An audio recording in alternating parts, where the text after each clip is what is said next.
Hello hello साथीहरू नमस्ते सबैलाई। सन्चै आरामै हुनुहुन्छ होला पक्कै पनि। तपाईँहरूको लागि एउटा नयाँ भिडियो लिएर आइसकेको छु यस टेक इनसाइड युट्युब च्यानलमा। कृपया च्यानलमा पहिलोपटक आउनुभएको च्यानललाई सब्सक्राइब गरिदिनु होला, भिडियोलाई लाइक गरिदिनु होला, मन पऱ्यो भने कमेन्ट गरिदिनु होला, के कस्तो लागिरहेको छ भिडियोहरू कमेन्ट गरिदिनु होला। र यति भन्दै लागौँ आजको मेन टपिकतर्फ। तपाईँहरूले थाहा पाइसक्नुभएको छ पक्कै पनि, थम्बनेल देखेर नै थाहा पाइसक्नुभएको छ आज के टपिकमा डिस्कस हुनेछ भनेर। हो साथीहरू, हामी सायद मोबाइल नचलाउने मान्छे त छैन। तपाईँहरूले पनि भिडियो त पक्कै नै मोबाइलबाट नै हेरिराख्नु भएको छ। त्यसो भएको कारणले मोबाइल त जति बेला पनि बिग्रिन सक्छ, जे पनि हुन्छ है त, ड्यामेज हुन्छ, के हुन्छ होइन। तपाईँहरू अब यदि मान्छेलाई अरू केही चिज चाहिँदैन कि होइन, मोबाइल चाहिँ बिग्रियो भने इन्स्ट्यान्टली रिपेयर हुनु पऱ्यो कि नयाँ लिनु पऱ्यो है त। त्यसो भएको कारणले हामी त रिपेयर गराउन जान्छौँ नि त होइन। रिपेयर गराउन जानको लागि पसलेले तपाईँको डिस्प्ले गयो, डिस्प्लेलाई कति पर्छ तपाईँलाई त थाहा छैन, कसैले त जति पनि भनिदिन सक्छ। त्यसपछि गएर त्यसरी नै तपाईँहरूको अब हुन्छ नि, मोबाइलको अरू पार्ट्सहरू गयो, जस्तो कि सेन्सर गयो, क्यामेरा गयो होइन। तपाईँहरूको अब त्यसमा प्रब्लम आयो भने तपाईँहरूलाई त थाहा हुँदैन यसको प्राइस कति छ नेपालमा भनेर, अथवा तपाईँहरूलाई थाहा हुँदैन यसको प्राइस चाहिँ ठ्याक्कै कति पर्ने हो अहिले भनेर होइन। त्यस भएको कारणले तपाईँहरूले एउटा सजिलो मेथड दिन्छु म। तपाईँहरूले आफ्नो मोबाइलको एकदम इच एन्ड एभ्री पार्टहरूको लागि है त, इच एन्ड एभ्री पार्टको लागि तपाईँहरूले कति पर्छ त कस्ट होइन। पसलेले तपाईँलाई यति भन्यो भने यो यति मात्रै हो भनेर भन्न सक्नुहुन्छ। तपाईँहरू अर्को पसलमा जानुभयो भने त्यो नै रेटमा पाइहाल्नुहुन्छ है। यसको लागि तपाईँहरूले सुरुमा जानुपर्ने हुन्छ गुगल क्रोममा जाने बित्तिकै तपाईँहरूले यहाँनिर यसरी सर्च बारमा यसरी क्लिक गर्नु होला। सर्च बारमा क्लिक गर्ने बित्तिकै तपाईँहरूले आफ्नो फोन कुन हो त है त, ल त्यो फोनको ब्रान्ड नेम चाहिँ तपाईँले यहाँ सर्च गर्नुपर्ने हुन्छ। जस्तो कि मैले सर्च गरेँ भिभो, भिभो मात्र सर्च गर्छु म पहिले।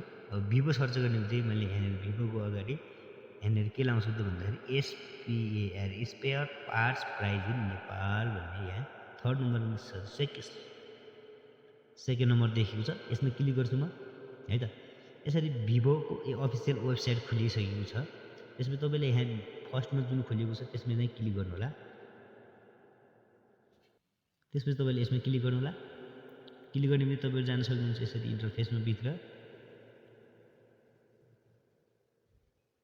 ल हेर्नुहोस्, क्लिक गर्ने बित्तिकै तपाईँहरूले यस्तो खालको इन्टरफेस पाउन सक्नुहुन्छ। यस्तो खालको इन्टरफेस पाउने बित्तिकै तपाईँहरूले यहाँ क्लिक गर्नु होला। Please select the product model भनेर भनेको छ है। तपाईँहरूले युज गर्ने कुन मोबाइल हो त होइन, अथवा तपाईँले कुन मोबाइल हो त्यो मोबाइललाई सेलेक्ट गर्नुपर्ने हुन्छ। त्यसको लागि तपाईँले यहाँ यसमा क्लिक गर्नु होला। जस्ट यहाँ क्लिक गर्नु होला। यहाँ क्लिक गर्नुभयो भने तपाईँले देख्न सक्नुहुनेछ यसरी तपाईँको कुन सिरिजको हो त, एस सिरिजको हो कि वाइ सिरिजको हो कि भी सिरिजको हो कि होइन, S1 प्रो S1 है, कुन हो त मोडल तपाईँको। जस्तो कि म एउटा सर्च गर्छु भी सिरिज है त। भी सिरिजमा पनि तपाईँको अब कुन चाहिँ मोडलको मोबाइल तपाईँले युज गर्नुभएको छ है त। ल हेर्नुहोस्, म तपाईँलाई जस्ट एउटा इक्जाम्पलको लागि ल B17 प्रो तपाईँसँग छ अरे है। यसरी B17 प्रोमा क्लिक गर्नु होला। त्यसपछि तपाईँले यहाँ ओकेमा क्लिक गर्नु होला। यसरी ओकेको गर्नु भने हेर्नुहोस् त, ल ठ्याक्कै हामीलाई आइसक्यो। ल हेर्नुहोस्, तपाईँको स्क्रिन एसेम्बली गराउनु पऱ्यो भने तपाईँको 11,540 छ अरे। एन्ड बोर्डको 24,200 छ अरे। फ्रन्ट क्यामेरा गयो भने तपाईँको 5500 गयो है। रियर मेन क्यामेरा गयो भने तपाईँको 3900 गयो अरे है त। यसरी नै अब तपाईँ ब्याट्री कभर है, त्यसपछि ब्याट्री होइन 2200, एयरफोन गयो भने 3,200 रुपियाँ है। तपाईँको USB केबल 850 को छ ओरिजिनल, चार्जर चाहिँ तपाईँको 1900 रुपियाँ पर्छ भनेको छ यो फोनको लागि। अब यसरी नै तपाईँ जुनसुकै मोबाइलको पनि तपाईँले हेर्न सक्नुहुन्छ कि है। ल हेर्नुहोस् त, अब V29 को हेरौँ। ल V29 को हेर्नुलाई V29 मा यसरी क्लिक गर्नु होला। र त्यसपछि तपाईँले यहाँनिर ओकेमा क्लिक गर्नुभयो भने ल ओकेको आइसक्यो। हेर्नु त, स्क्रिन एसेम्बली गर्नु भने 15,600 जाँदो रहेछ। मेन बोर्ड गयो भने तपाईँको 32,900 है।